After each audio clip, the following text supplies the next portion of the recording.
प्रकाशकल्पेन धर्मान्यो गगनोपमान्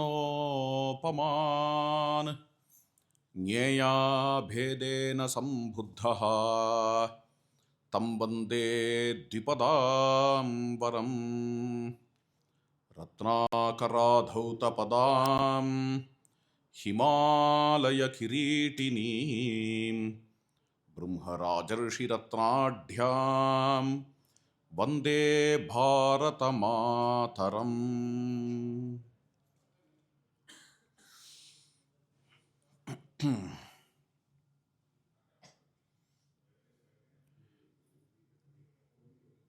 While coming to this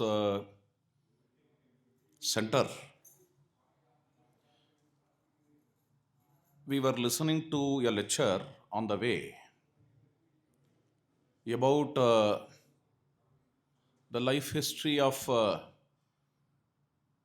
the pontiff of Kanchi Mutt, Sri Jayendra Saraswati Swamigal.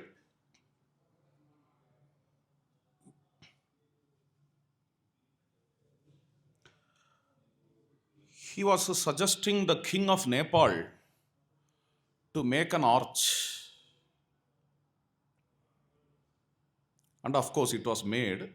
Now we can see that arch up to our times. He suggested to depict in that arch the only Hindu kingdom in the world. Then comes a question. What does it mean? What do you mean by Hindu? Only Hindu kingdom in the world. All other words are sensible, but what is Hindu? This question may come.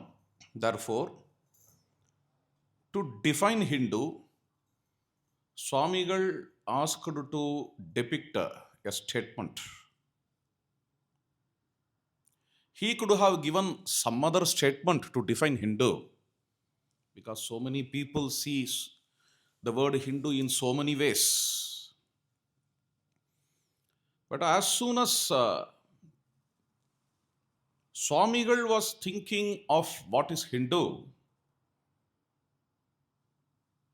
he gave this statement as a definition of the word Hindu, Sarve Bhavantu Sukhinah. This is also depicted on that arch. Sarve Bhavantu Sukhinah is the definition of Hindu Dharma. It is not an ordinary word. Abhayam sarvabhutebhyah sarve bhavantu sukhinah loka samasta sukhino bhavantu. Hope some of you know Tamil. Ellorum inbuttirukkave yadum oore yavarum kelir. This is the Hindu Dharma. And on this basis, the whole Hindu system has to get developed. Whatever rituals we have, whatever beliefs we have, whatever faiths we have, whatever concepts, philosophies, darshanas or insights, whatever paths, all these things should get attuned with this aspiration of universal welfare. The aspiration of universal welfare or passion of universal welfare is the base, and then all other things are built upon that. Of course, in a building, there can be few places which have to get repaired, which may have some weak points, loopholes. For that, we can't destroy the whole of the building with the foundation. We can't uproot the building. We have to repair those places. Okay. We have abundant literary works, and we are rich in philosophies. It's a very interesting concept. Hindu is a very interesting concept. Normally, you have a popular definition of the word Hindu. You might have heard of it, especially in this Vishwa Hindu Parishad Center.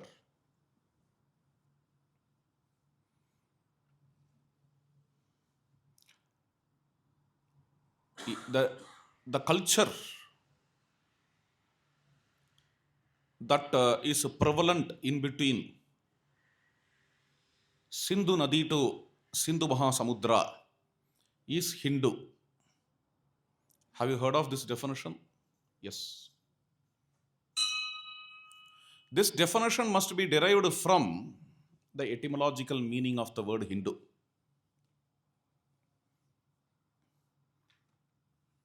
The word Hindu is very old, for your information. It is not a new word. To my knowledge, for the first time, it occurs in Zendavasta, the Persian literature. Definitely, its minimum date is 500 BCE.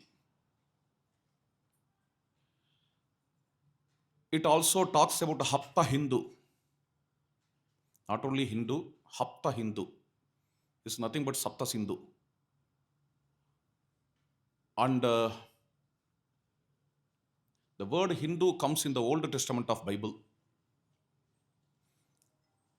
To locate India, this word Hindu is identified with India in Bible. Old Testament is not new. A Jewish Bible or Old Testament Bible is extremely ancient. May not be as old as Zendavasta, but little closer to Zendavasta in time.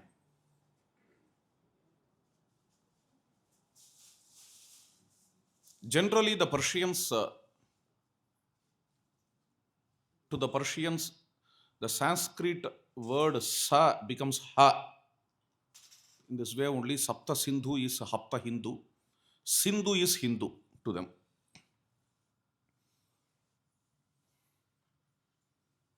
Okay. So, Sindhu River. From Sindhu River to Sindhu Maha Samudra, the region, the place in which 7 Sindhus are running. Sindhu has several meanings. It is an archetypal word. First, Sindhu is a river. Next, Sindhu means sea. Sindhu is a proper noun denoting a single river named Sindhu River. Sindhu is also a common noun which in Sanskrit dictionary can mean any river. Sapta Sindhus means 7 rivers running in India. Okay.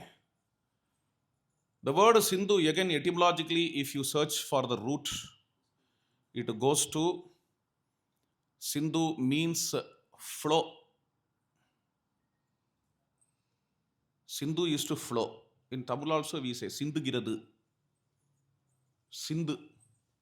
Sindhu Padudalla. Okay. No doubt Hindu also is a flow. Hindu Dharma is a flow. It is not frozen. It is not dead. It cannot be quantified. It is a constant flow. Our land, India, has 2 names. One India, another one Bharat. Both are the names of the rivers. India is from Hindu, Sindhu. Sindhu is a river.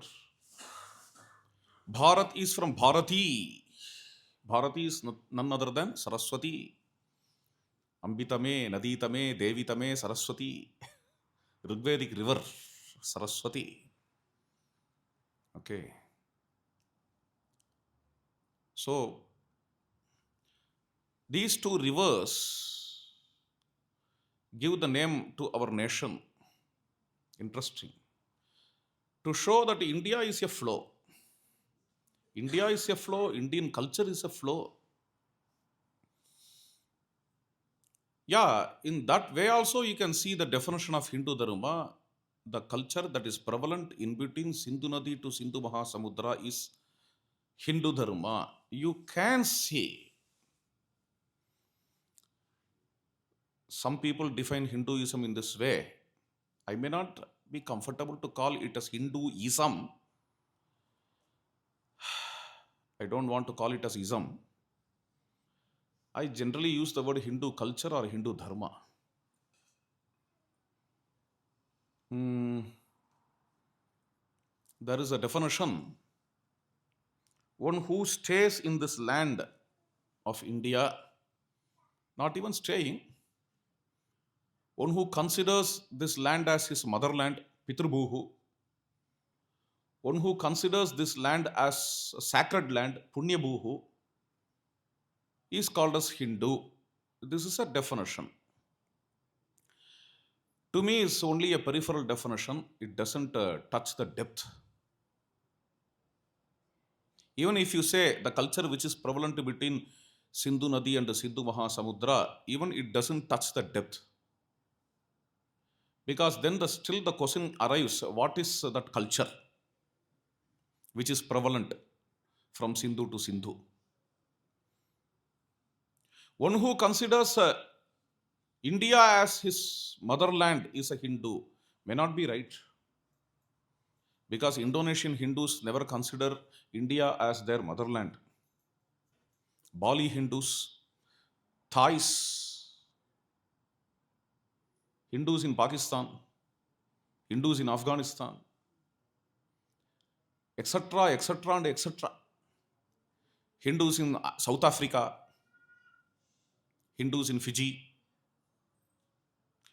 Okay, they need not consider India as motherland, but they can consider India as a sacred land. That also may not be right. Say, for a few moments, for example, Arya Samaj. If you go through the literature of Arya Samaj, according to the philosophy of Arya Samaj, no land in the world is sacred. Please understand. But they interpret the Vedas, they teach the Vedas, they derive the ideas from the Vedas, and they have a ritual for reversion to Hinduism. They have contributed a lot to Hindu culture. Probably, if you ask an Arya Samajan about the sacredness of India, are you considering India as a sacred land? I may be proud of India. India is great to me, but no region in the world can be sacred. That's their idea. Then Pitrubhuhu Punyabhuschaiva will disappear. You can't tell that Arya Samajan is not a Hindu, for your information. Nobody tells also. Coming back to the point. Therefore, we need a deeper understanding of the word Hindu. If you go to the Constitution of India, it defines what is Hindu. Sorry, it doesn't define. It cannot define because Constitution is secular. Its job is not to define a religion, but it tells to whom the Hindu Marriage Act is applicable. From that, you may derive a definition. Hindu Marriage Act is not applicable to the people of Abrahamic faiths,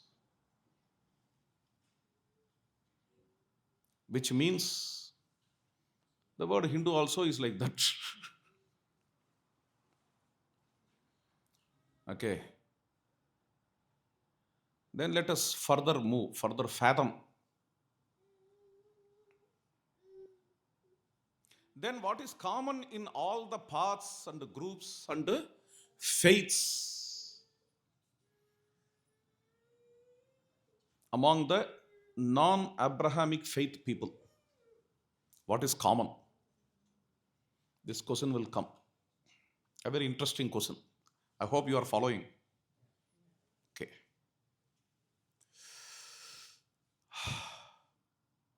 So now we need to answer this question. Hindu Dharma has very extraordinary varieties. Probably, not probably, surely. Hindu Dharma is the most diverse religion in the world. Can I call it as a religion? No other go. I need to call it as a religion. It is made a religion. Okay. Probably before Gupta era, it was not a religion. You have to call it as a culture. Hindu culture, Hindu Dharma is enough. But when the foreign forces come to India, when the organized forms of religions come to India, for its survival, Hindu Dharma is also compelled to become a religion, otherwise, it cannot survive. Okay. So now what we have is a religion. Not just a religion, its a shield is a religion. Within this religion, we have immense insights which are beyond religion. Please understand. Okay. But yet, we need to have this shield, religion. So let us call this as a religion. What is unique with this religion? What is unique with this religion? You go to any Hindu belonging to any faith under the huge tree, the huge banyan tree or umbrella that is Hindu Dharma. You go to anyone. Probably you may go to a Shaivite or a Vaishnavite or an Advaitin or a Dvaitin or Vishishtadvaitin or a Shuddhadvaitin or a Ganapatya or a Kaumara, even a Buddhist, even a Jain or a Sikh. You go to anyone and ask a question, who will go to hell? Let us start here. Because they all believe in hell. Okay. Who will go to hell? What will be the answer? Rarely some people may answer. Those who are hating the God,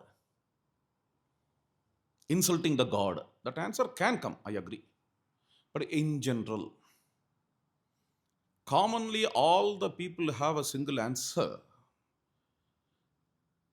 Even the paths which don't have God,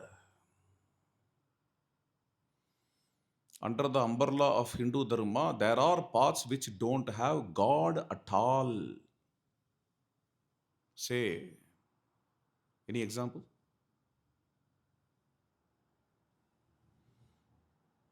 Any example for not having God? Anyone? Sorry? Buddhism. I expected this example. Even within the Vedic fold. Okay. In Mimamsa, there are two kinds of Mimamsas. One Mimamsa is atheistic Mimamsa. In Sankhya, there are two kinds of Sankhyas. One is atheistic. In Nyaya, in Vaiseshika, two kinds of Nyaya, two kinds of Vaiseshika, atheistic Nyaya, theistic Nyaya, atheistic Vaiseshika, theistic Vaiseshika. Okay. They don't have Ishvara.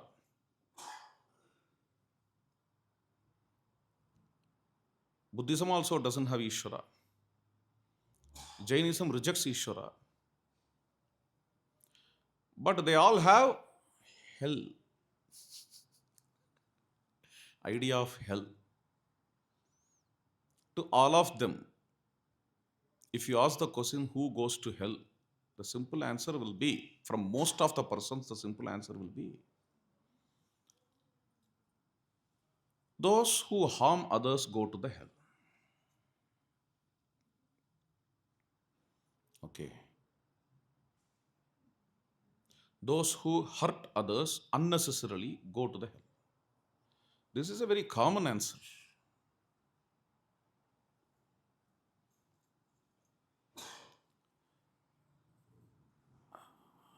If you ask the same question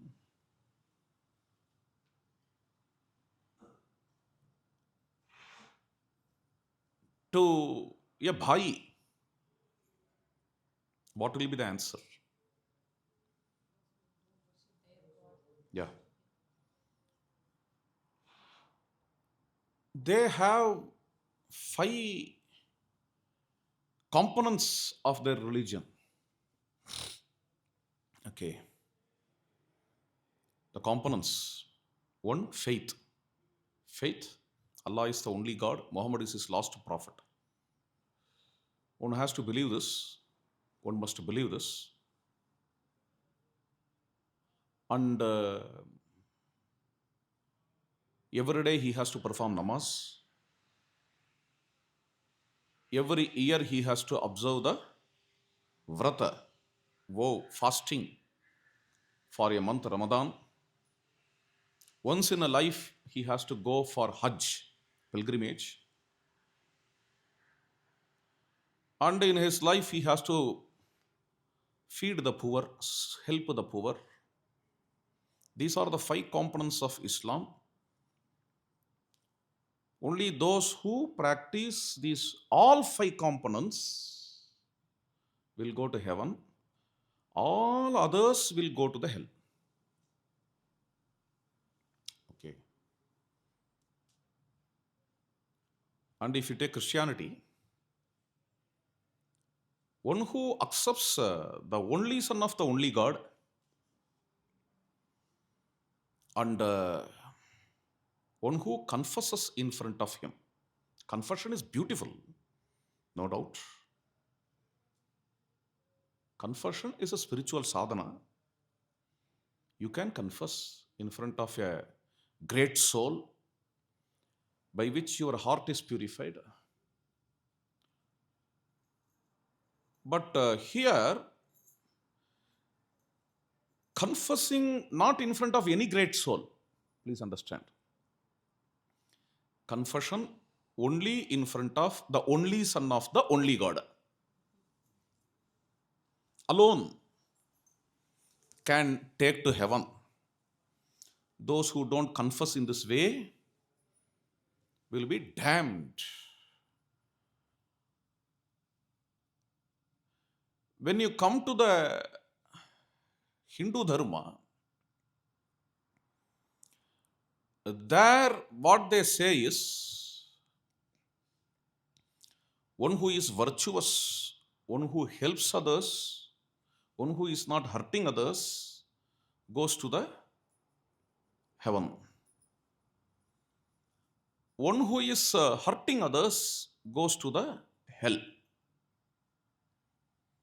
This is a fundamental difference. Next difference, in Hindu Dharma, according to all faiths, including Buddhism and Jainism, including Vaishnavam and Shaivam, and Sikhism, and Advaitam and Vishishtadvaitam, according to all faiths, philosophies, and paths, this heaven and hell, the products of punyas and papas, they are temporary, whereas moksha is eternal. Okay.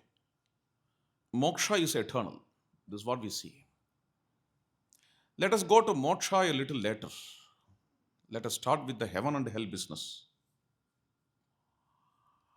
Heaven and hell are temporary. They have to be temporary because whatever work we do, the work has a starting point and it has an ending point. Karma leads to heaven. Karma is the cause of heaven. If cause has a beginning and end, the effect also has to have a beginning and end. It is perfectly logical. Perfectly logical. Cause begins, cause ends, effect also has to begin and end. So you will be in hell.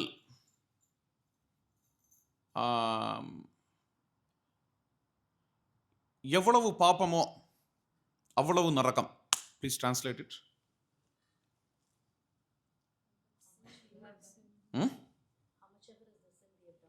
How much ever the sin we have done, so much is the hell. So much is the punishment. This is the fundamental understanding in all parts of Hindu Dharma. Okay. Same, how much ever punyas you do, so much you are rewarded. This is the understanding in Hindu Dharma. But when you go to the Abrahamic faiths, if you confess in front of the only Son of the only God, then you will get to the eternal heaven. If you don't confess, you will get to the eternal hell. Hell is eternal, heaven is eternal. Next complicated question may come. What is the meaning of confession? One may tell, you need to go to a particular place where a priest will be standing. You have to kneel in front of that priest and confess. This is confession. Another one will tell you, no need of any priest. If you kneel in front of a priest and confess, it is not confession. You have to directly confess to the only Son of the only God. That is the only confession. Another one may tell, no, both are not confession. There is another way of confession. It is to reflect the life of the Lord. Then only it can become the confession. Another one may tell, like this, there are hundreds of denominations. Each denomination has a different kind of the concept of confession. And unless you confess in that way, you can't enter into the heaven. This is interesting. But when you come to the Hindu Dharma, here, in all denominations, the paths may be different to go to moksha. But to attain heaven, to go to heaven, paropakar is the way. That is why it is called as samanya dharma. Paropakar means helping others, serving others. Is the way. Any Tom, Dick and Harry, if he serves others, goes to heaven. Whether he is a Christian or Muslim, whether he is a Hindu or non-Hindu, whether he is an African or American or Indian, if anyone helps others, if anyone serves others, without anybody's stoppage, with any resistance, enters into heaven. Paropakaraha punyaya papaya parapidanam.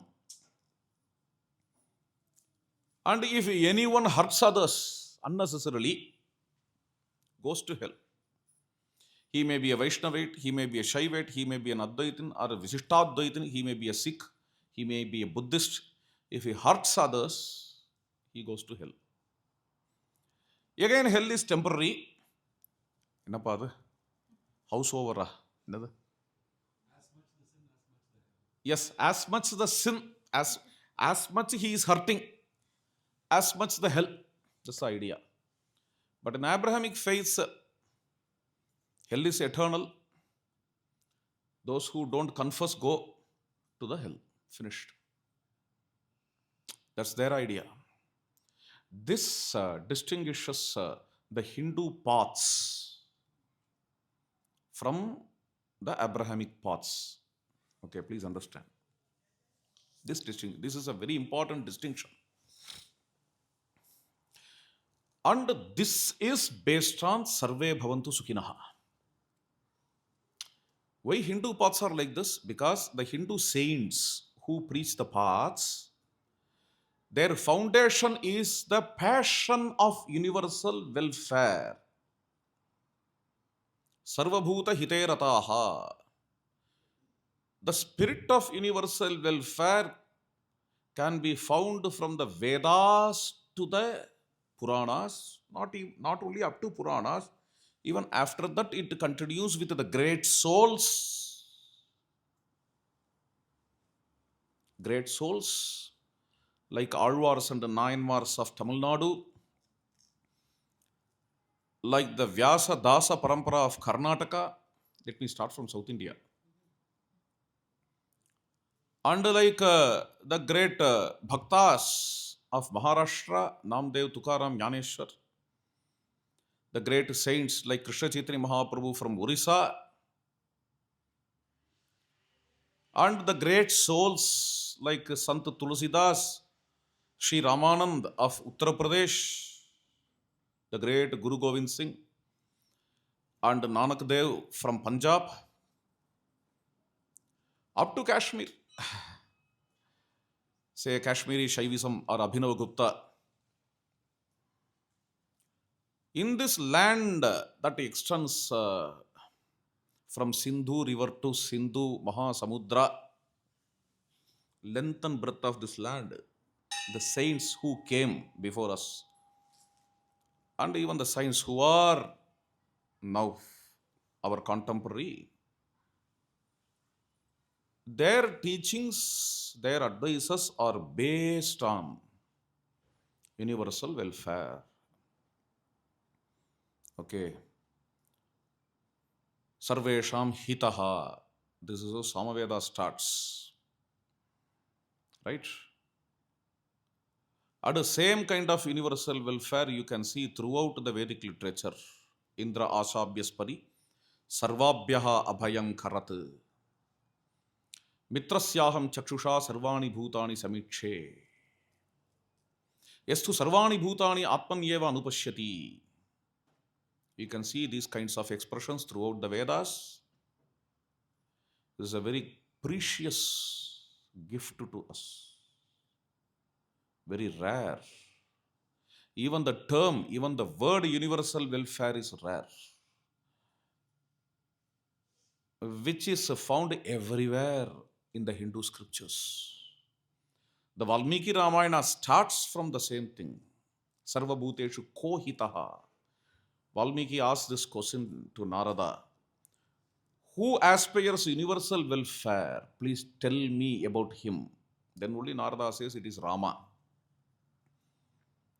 Valmiki's Ramayana in its pages again and again talks about the hero who aspires universal welfare. Sarvabhuteshu kohitaha. Varnanam kurute dayam. Sarvesham hisa dharmatma varnanam kurute dayam. Okay. Take Mahabharata again. It talks about universal welfare in several places. That's how. Among all saints like Tukaram, Namdev, or Nammalvar, all these saints, whatever they teach, whatever they sing, whatever they compose, their teachings are the offshoots, are the manifestations of the fundamental concept, universal welfare, Sarve Bhavantu Sukhinah. That is why we commonly believe we may have various paths, we may have various paths, but we all commonly believe that one who serves others goes to heaven, one who is hurting others goes to hell. Even the very definition of heaven and hell may change from person to person in the very Hindu Dharma.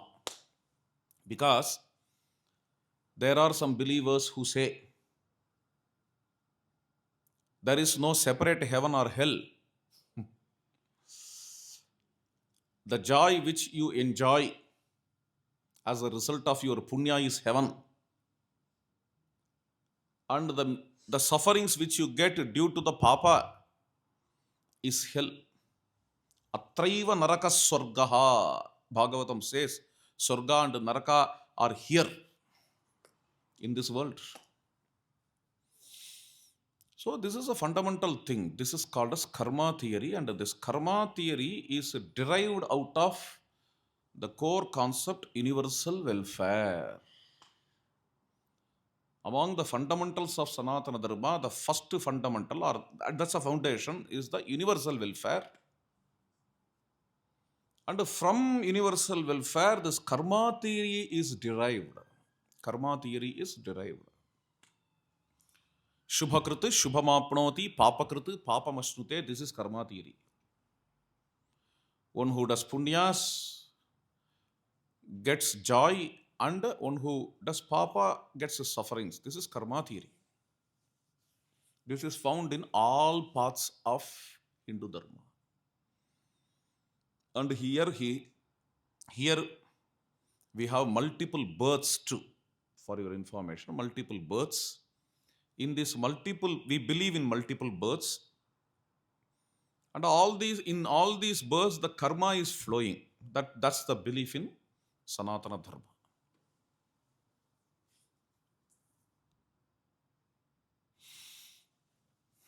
And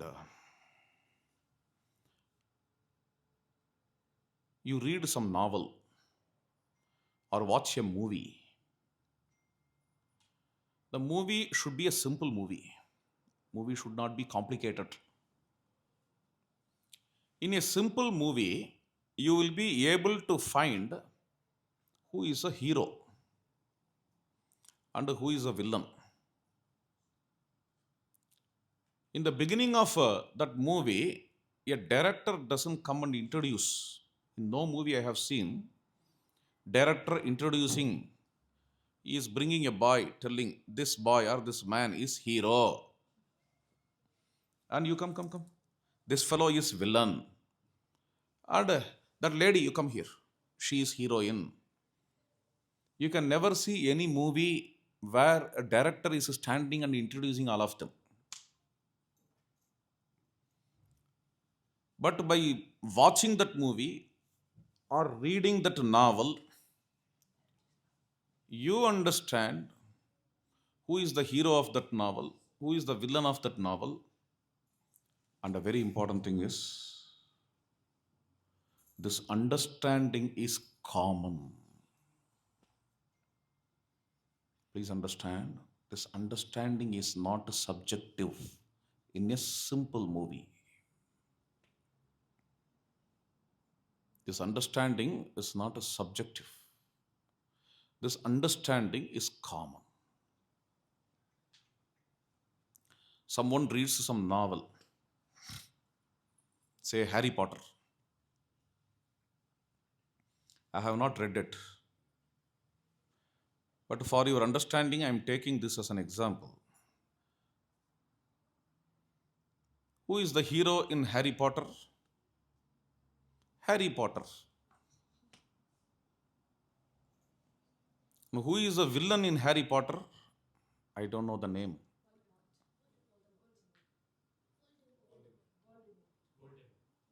Voldemort. Okay. Voldemort.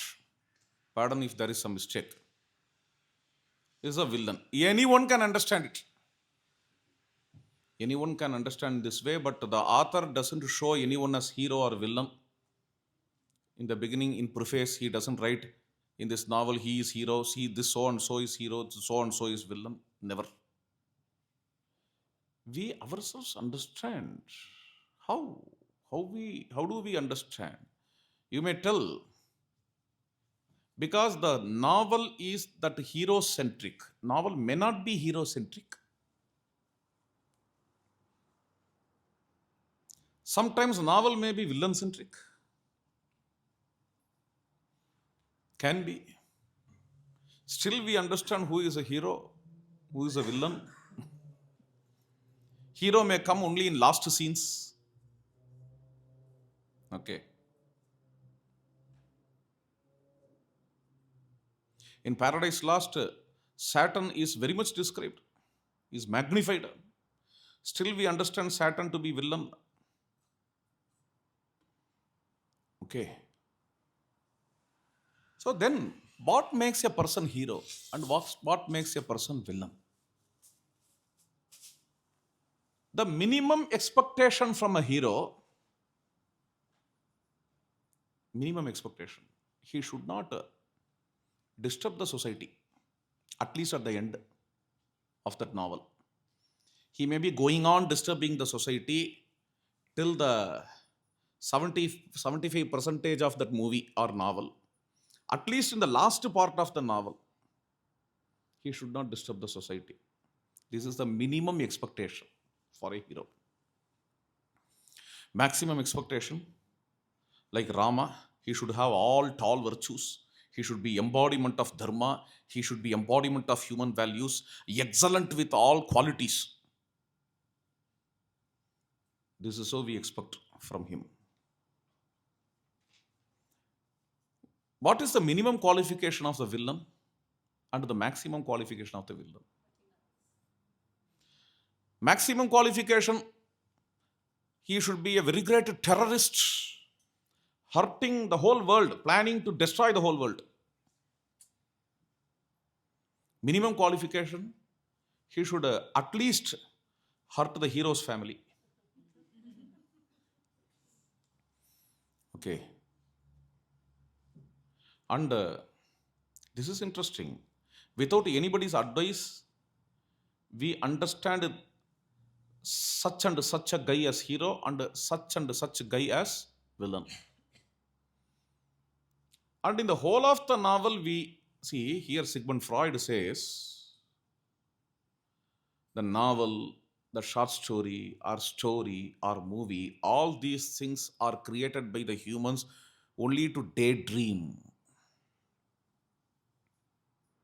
They identify themselves as hero. And they dream when the hero is hurting the villain, they dream that they are hurting their enemy. They imagine. They are hurting their enemy. To daydream like this, humans produce movies, novels. Constantly they produce, humans produce novels and movies, enjoying that. Okay. Because they all want to become heroes in their life. When they see someone is hero in novel, they identify themselves with that hero and think that they enjoy that novel. This is what Freud says. Plato considers it as, Plato you may be knowing. Freud, you know, I think, I hope. Okay. Plato considers this as nonsense, idiotic. Such a great philosopher, Plato, a disciple of Socrates, he considers this as nonsense, idiotic. Therefore, novels and movies should not be produced. This is what he says. Okay. Because it takes us from reality. It moves us from reality. We are twice removed from reality. This is called as mimetic theory of Plato. Leave all these things. Let me tell something positive about the movies and the novels. Something positive. We not just daydream. We are not creating heroes and villains just for our own petty desires to get fulfilled in dreams. That aspect also is there. Freud is partially correct. But yet, few more things are involved in that, in our art form, which is very positive side of our own personality. Please understand. This will be very interesting. See, at the end of the novel,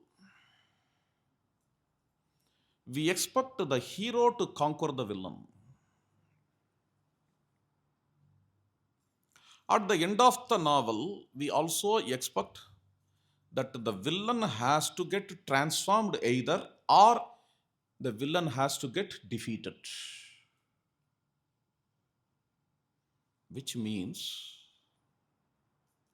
we expect at the end of the novel, the good person has to succeed, should be happy. Then we call it as happy ending. And the evil person has to get transformed or defeated. If the end of the novel, if in the end of the novel, evil triumphs and if the good gets defeated, then it is called as tragedy. At the end of the novel, if the good person succeeds, then it is called as happy ending. Because we, the readers, also become happy. Why we become happy? By seeing a good person gets happiness. Because we are good. This is a simple fact. We means not only you guys, not only me, because this derivation is universal. Please understand, this derivation is universal. It is not an ordinary thing to be ignored. It is a serious observation. All people in the world expect at the end of the novel they read, the good person should be happy. Evil has to get either transformed or punished.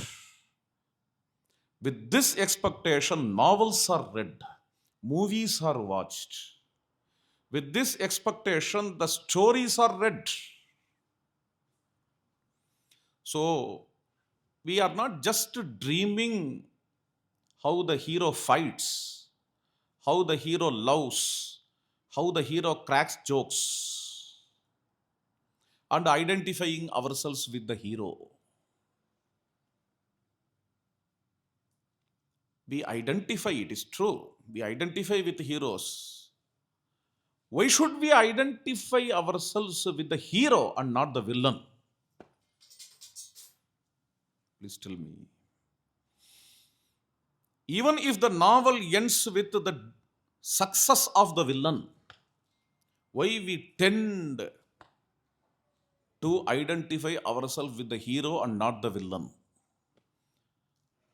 This is because we unconsciously wish to identify with the good. Villain also may love. Villain also can fight. Villain also can crack jokes. Villain also can be crackpot. But we don't identify with that villain. We identify with the hero. And we expect him to win. Because we wish the good person to win at the end. And we identify with the good person, which means we are good by nature. We are good in our core nature. Please listen carefully. What I am elucidating now for last 10 minutes based on the novel, play, cinema. This is exactly the karma theory. From this common tendency of humanity, karma theory is derived. What is after all karma theory? See, whether karma theory is true or not, that's another subject. It is based on our faith. We believe that karma theory is true. Okay. But I'm not talking about that. I am just exploring what brought karma theory in our faith. From what base we are deriving karma theory. For that, you need to understand what is karma theory. What is karma theory? Good succeeds, evil gets defeated. This is karma theory. And this is what we enjoy in reading novels, movies, so on and so forth. In that sense, every human being in the world is a believer of karma theory, is the wisher of karma theory, is the aspirer of karma theory. Please understand. In that sense, because whoever aspires karma theory, whoever believes karma theory is a Sanatani, is a Hindu. In that sense, in nature, all of the people are Hindus, all are Sanatanis. Only by some superimposition and adjuncts, only by some peripheral impurities, adharma, that which is against Sanatana Dharma, is created in the world. Okay. In core, we all are Sanatanis. This is a fact. Okay. That's why you give, for example, the literature Ramayana. It's a simple epic. Mahabharata is a little complicated. I'm taking here Ramayana because it is a simple epic. You give this book to a person belonging to Thailand or Indonesia, he will enjoy. By reading that book, he will understand Rama to be the hero. Okay. Ravana to be the villain. Ravana has all the qualities which Rama has. What makes him villain? Rama is a scholar, Ravana too is a scholar. Rama is intelligent, Ravana is also intelligent. Rama is mighty, Ravana also is mighty. A simple thing make him villain, that is adharma. The cruelty, the sadism, forcing the woman. That kind of wickedness makes him villain. Not the intelligence. Rama is religious, Ravana is also religious. Rama is a Vedic scholar, Ravana is also a Vedic scholar. What distinguishes Rama and Ravana? Please understand. And any Tom, Dick or Harry, if he goes through a standard Ramayana, maybe Valmiki Ramayana or Kampa Ramayana, he will easily understand that Rama is the hero. Okay. So, in that sense, this Sanatana Dharma is inherent, it is not given from the external world. Okay, Sanatana Dharma is not given to you from the external world. Someone need not come and preach Sanatana Dharma to you. It is not an external information. It is not an external, what to say, news, good news. Have you heard of this word? Good news. Sanatana Dharma is not a good news which should be brought from the external world. It is inherent. Then why Sanatana Dharma has gurus to preach? If it is inherent, They are not preaching something from the outside world, but they are removing the unwanted things in us. That's all. They are removing the impurities which are peripheral, which are adjuncts to us. When these impurities are removed, we realize Sanatana Dharma which is inherent in us. Simple. Two like-minded persons, one from Maharashtra, his name is Uddhava Goswami, the disciple of Samartha Ramadas. Another one from Europe, Michelangelo. Both of them are talking the same thing. An architect is not making a statue out of nothing. He chisels only the unwanted things. In the same way, my Guru, the great Swami Samartha Ramadas, is chiseling the unwanted things from me. Then already Sri Rama is standing here. I am Rama. Ramosmi Bodhe. The poem, I've forgotten. Yeah. Wonderful poem. I am Rama. All the unwanted things which are aramas, they are removed from me by the grace of my Guru. Then Rama is standing here. You know? There was a rock somewhere in Arohalli forest. We don't know the date of that rock. Maybe 40,000 years old, a lakh years old. Nobody valued that rock. Nobody went to see that rock. Nobody paid any attention to that rock.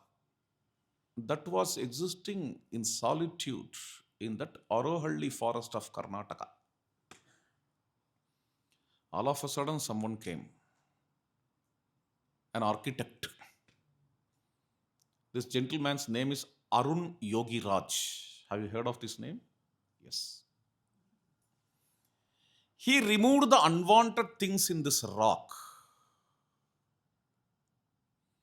And from that rock, Ram Lalla has come. Okay. The most beautiful Ram Lalla with the smiling face and with the benevolent glance in his eyes. For this Ram Lalla, the people were waiting for 500 years. As soon as he came, all thousands or millions who stood there, they all started to cry in the Prana Pratishta Utsava. They all cried out of joy. They shed tears of joy. Okay. So in this way, our Gurudev, our Gurunatha, is removing the unwanted materials from us, from our mind. As soon as the mind's unwanted materials are removed, mind ceases to exist. This is yoga. Mind ceases to exist. Amani bhava, no mind state. Self alone exists. Atma Rama, the self is Rama. And that is moksha. I said that if time permits, we will talk about moksha too. Sarga, Naraka and moksha, heaven, hell and moksha is a very unique concept for Sanatana Dharma, which is not found in any other external religion. Literal meaning of moksha is liberation. Okay. Freedom. Freedom we have got here, 1947, August 15th. It is not that freedom. That freedom, it's not that, it's not a watertight compartment. That freedom can be amsha, of the absolute freedom. Okay. Any kind of freedom is the amsha of that absolute freedom. This is the absolute freedom. This is the true freedom. Self reliance. Okay. Independence. Total independence from Prakriti. 1947 freedom and all, they are all partial independence. This is total independence from Prakriti.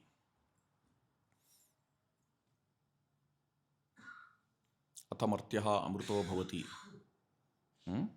Yada sarve pramuchyante kamayasya hridi sthitaha athamartyaha amruto bhavati atra brahma samashnute.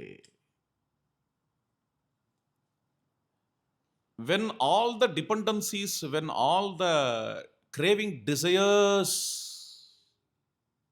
when we become free from all these craving desires, through which we run after the materialistic pleasures, we enjoy here and now Brahman. Yada sarve pramuchyante kamayasya hridi sthitaha atha martyaha amruto bhavati. Here and now, this mortal becomes immortal. Atra brahma samashnute. Here and now he experiences Brahman. This is called as moksha. This is the absolute freedom about which Sanatana Dharma talks. And Sanatana Dharma's objective, in fact, I'm talking here about the fundamentals of Sanatana Dharma, right? In that, the foundation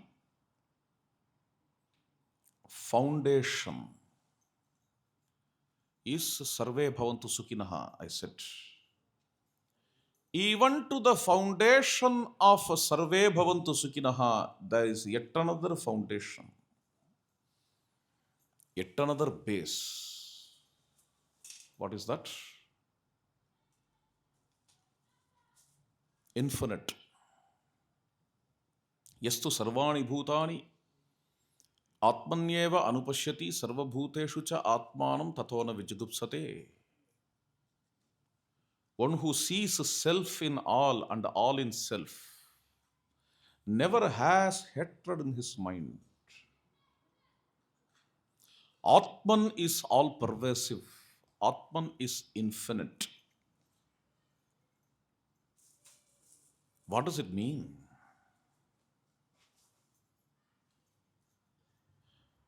When rishis are proclaiming Atman is infinite or Atman is all pervasive, see Atman everywhere in all beings.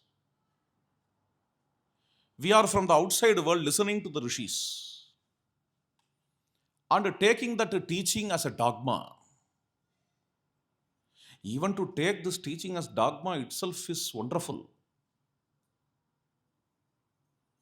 Because we believe that those rishis are very great, they are omniscient. When they proclaim that Atman is infinite, see everywhere the same Atman, we with a very great sincerity and devotion take from the external world. But I am telling a different thing. Go to the heart of those rishis. Plunge into the heart of those rishis and feel that you are those rishis. Come on, you are going to proclaim now that the self is infinite. You have to see the same Atman everywhere. Why should you do that? What makes you to do that?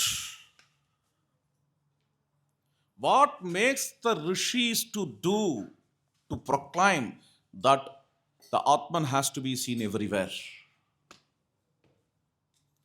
What impels the lips of those Vedic seers or Vedantic seers to proclaim that Atman is everywhere?